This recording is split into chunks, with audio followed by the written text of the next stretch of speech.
Mon Seigneur et mon Dieu, je crois fermement que tu es ici, que tu me vois, que tu m'entends. Je t'adore avec profonde révérence. Je te demande le pardon de mes péchés et la grâce de faire avec profit ce moment de prière. Ma Mère Immaculée, Saint Joseph, mon Père et Seigneur, mon ange gardien, intercédez pour moi. Je vais vous lire, pour commencer, quelques lignes écrites par l'apôtre Saint Paul aux Éphésiens. Béni soit Dieu, le Père de notre Seigneur Jésus-Christ. Il nous a bénis et comblés des bénédictions de l'Esprit au ciel, dans le Christ. Il nous a choisis dans le Christ, avant la fondation du monde, pour que nous soyons saints, immaculés devant lui, dans l'amour. Il nous a prédestinés à être pour lui des fils adoptifs, par Jésus le Christ. Voilà. Ceux qui assisteront aujourd'hui à la messe entendront ces mots dans la liturgie de la parole. Personnellement, ils m'inspirent beaucoup. Alors je les répète, et vous pouvez m'accompagner dans cette prière. Béni soit Dieu, le Père de notre Seigneur Jésus-Christ. Béni sois-tu, ô Dieu mon Père.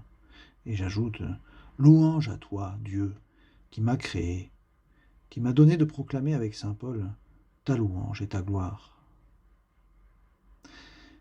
Quelle puissance, n'est-ce pas, ce début de l'épître aux Éphésiens. Saint Paul qui nous dit que nous avons été choisis avant la création du monde, que nous sommes des fils adoptifs par Jésus le Christ. C'est-à-dire que nous avons été choisis dans l'éternité du cœur de Dieu, dans l'infini de Dieu. Moi, une petite créature, j'ai été choisi. Oh Dieu, c'est vraiment merveilleux. En réalité, cette considération du choix de Dieu nous projette, vous et moi, dans une relation tout à fait, je dirais, individuelle avec Dieu.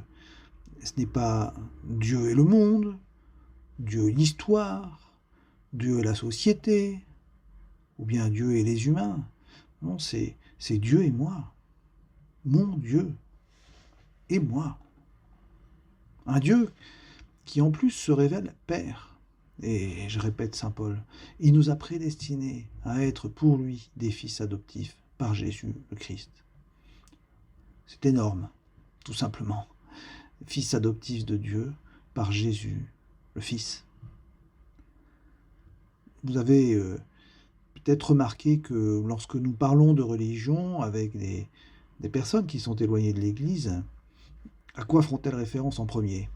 Enfin, moi, l'expérience que j'ai souvent, c'est, eh bien, ces personnes évoquent les commandements, la morale, et puis, évidemment, tout de suite, les interdits.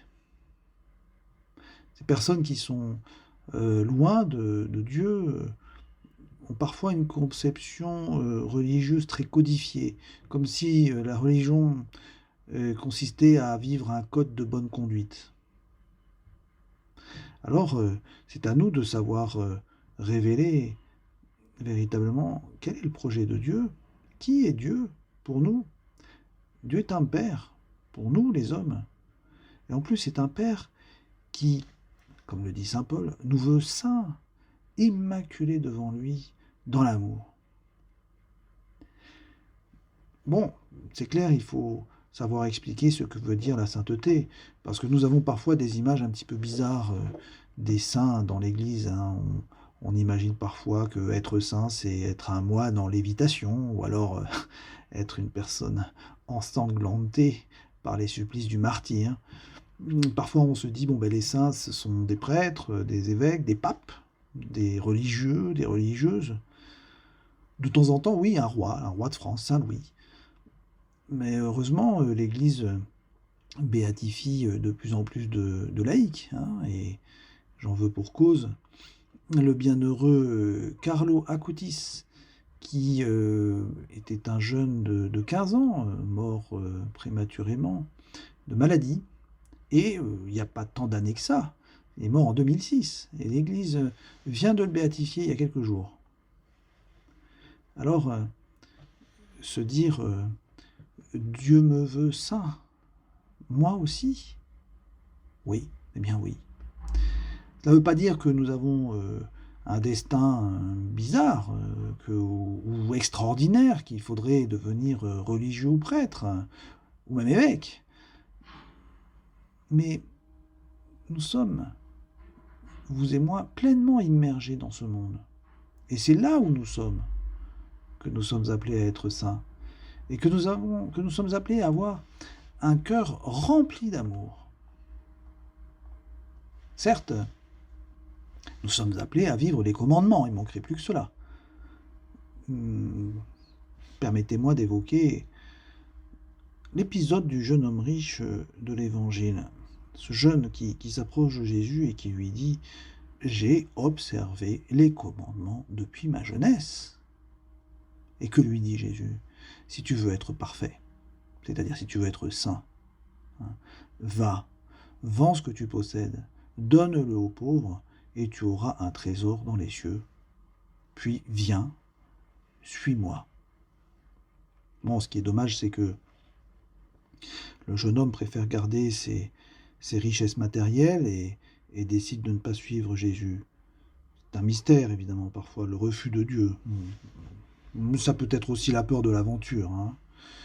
Et ce que je vous souhaite, mes chers amis, c'est que vous et moi, nous nous laissions véritablement interpeller par Dieu, par le Seigneur, parce que nous sommes appelés à la sainteté, c'est-à-dire nous sommes appelés à l'amour. La sainteté, disait le pape François, c'est véritablement le plus beau visage de l'Église. Et la sainteté existe dans l'histoire, assurément. Elle existe même dans le monde d'aujourd'hui. Elle est pour nous, si nous nous mettons en chemin pour cela. C'est-à-dire si nous essayons de nous remplir d'un amour sans limite. Est-ce possible alors de devenir saint? Je crois que c'est à nous de nous mettre devant Jésus et de lui poser cette question. Vraiment, Seigneur, la sainteté est-elle possible? Vraiment, est-elle pour moi? Permettez-moi de faire une comparaison. J'ai regardé sur Google combien de personnes chaque année réussissent à monter sur l'Everest. Eh bien, il y en a quand même entre 8 et 900 personnes. Ça fait environ 2-3 personnes par jour qui arrivent sur le toit du monde. C'est quand même pas beaucoup. C'est vraiment pour les initiés. Parce que quand on prend le Mont Blanc, eh bien, le Mont Blanc, c'est un véritable boulevard. Il y a en moyenne 250 personnes par jour qui arrivent à faire le Mont Blanc sur toute l'année.